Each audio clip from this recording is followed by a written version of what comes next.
बान में नारियल पात्र में पान, बान में नारियल पात्र में पान, चुमही बाहर भैलिया होया पान, चुमही बाहर भैलिया होया पान।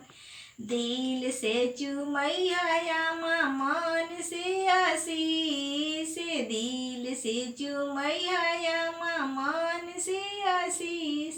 जियसु दुल्हा दुल्हन लाख बरिस, जियसु दुल्हा दुल्हन लाख बरिस।